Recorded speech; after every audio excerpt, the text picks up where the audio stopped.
Et si je peux rajouter encore, dans la haute spiritualité, maintenant, dans la haute spiritualité, on enseigne ce qu'on appelle, comme je dis, des choses au-delà de nos cinq sens. Comment voir au-delà de là où tu es, comment voir de loin,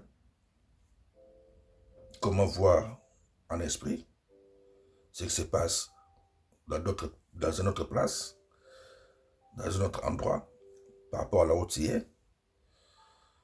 Donc on enseigne ce qu'on appelle le spiritisme, hein, la nécromancie, le voyage astral, la télépathie, le mysticisme ou mystique chrétienne, et tant d'autres. Donc tout ce qui est au-delà de nos cinq sens. Donc on développe beaucoup plus notre fonctionnement en tant que citoyen céleste. C'est ça qu'on fait. Développer notre fonctionnement en tant que citoyen céleste. Donc comme je dis, ce sont des enseignements réservés que à des hommes faits. Donc tu dois être prêt et être considéré comme mort pour le système de ce monde. Vous comprenez? C'est pour cela que le prophète Élie avait pris à un moment donné Élisée pour l'aider, pour aider Élisée à devenir un maître. Donc d'abord, Élie a formé Élisée. Ils ont fait la route ensemble, de Gilgal, ainsi de suite, tous ces voyages-là qu'ils ont eu à faire. Élie et Élisée. Donc c'était pour Élisée, c'était là pour être formé par Élie. C'était là pour être formé par Élie. Cette formation-là, ça passe par ce qu'on appelle le désert. Désert, c'est mettre la personne, mettre la personne devant des obstacles, des problèmes où ils peuvent mal lâcher, ils peuvent mal fuir. Mais si la personne ne fuit pas, si la personne ne lâche pas, donc il est prêt à continuer. C'est comme la formation militaire. Où quelqu'un peut fuir, mais il ne fuit pas, il continue. Donc c'est qu'il est prêt à continuer et à devenir un maître. Et par après, maintenant, lorsque Élie avait constaté que Élisée est prêt, il lui a donné son manteau et Élie est enlevé par les êtres célestes et monté. Donc, lorsqu'il avait laissé son manteau à Élisée, c'était pour permettre maintenant aux êtres célestes de venir prendre le contrôle d'Élisée et travailler avec lui, fonctionner avec lui. Et les enseigner, l'aider, les former maintenant en tant que maître. Donc c'était pour permettre à Élisée de rentrer maintenant dans la haute spiritualité. De travailler en tant que serviteur qui est en communion avec les êtres célestes. Selon Colossiens, chapitre 1er, verset 19-20. Vous comprenez? Lorsque le Maître Christ Jésus était venu, c'était pour nous réconcilier, nous et les célestes. Que nous, les terrestres, nous puissions commencer à fonctionner ensemble avec les êtres célestes. Et c'est là que notre Élie maintenant avait permis à Élisée de faire ce travail-là. Donc Élie avait joué le rôle. Élie avait joué le rôle de notre Maître Jésus, de former Élisée pour permettre à Élisée d'être en communion avec les célestes, les êtres célestes. Lorsque Élie a vu qu'Élisée était devenu prêt, maintenant Élie était enlevé.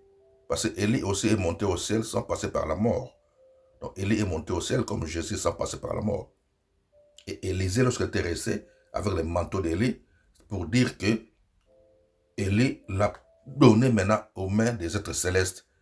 Voici maintenant l'homme que j'ai préparé, qui est prêt à servir. Est-ce que vous comprenez? À servir et à être guidé et fonctionner avec les êtres célestes. Parce que les êtres célestes ont toujours besoin, ce que vous appelez les anges, ils ont toujours besoin des humains comme nous, parce qu'on a ces corps-là pour fonctionner avec cette planète et travailler ensemble avec eux. C'est pour cela un ange avait dit, un être céleste avait dit à notre frère Jean, dans le livre d'Apocalypse, chapitre 22, verset 9, que je suis ton compagnon de service, je suis ton collègue, ton compagnon de service. Donc nous travaillons ensemble, et moi, et vous, et les êtres célestes. Nous fonctionnons ensemble, nous œuvrons ensemble pour le Créateur. Mais pour commencer à fonctionner avec eux, tu dois d'abord être préparé par les bons serviteurs qui sont déjà prêts. Selon Ephésiens 4, 12, tu dois d'abord être préparé par les bons serviteurs, te former d'abord, et après, tu seras mis dans le désert, devant l'ennemi. Selon le livre de Luc, chapitre 4, tu seras mis dans le désert, selon Luc, chapitre 4, ou Luc, chapitre 1er, verset 80, lorsque maintenant tu seras prêt, selon Luc 4, 13 et 14, selon maintenant que non, l'ennemi va s'éloigner de toi, il va te fuir, tu seras maintenant prêt à fonctionner avec les êtres célestes et commencer une autre formation en tant que maître.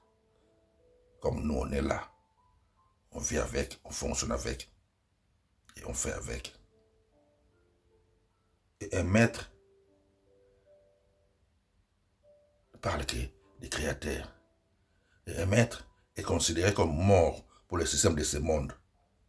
Un maître ne tient plus compte, un maître ne tient plus compte de sa vie ou des choses de ce monde. Parce qu'il est mort, il n'a plus des envies. Donc quelqu'un qui est mort n'a aucune envie. Je n'en veux rien.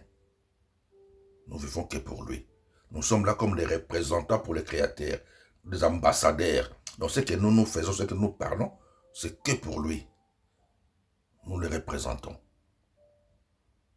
Et en étant dans ce niveau-là, tu es accompagné avec les êtres célestes pour te donner encore beaucoup de connaissances, des enseignements, comment fonctionner en tant que citoyen céleste, et tu vas développer avec, fonctionner avec, évoluer avec.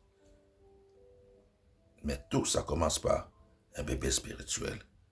Mais ce bébé spirituel, c'est un bébé spirituel déterminé à grandir et à fonctionner en tant que citoyen céleste.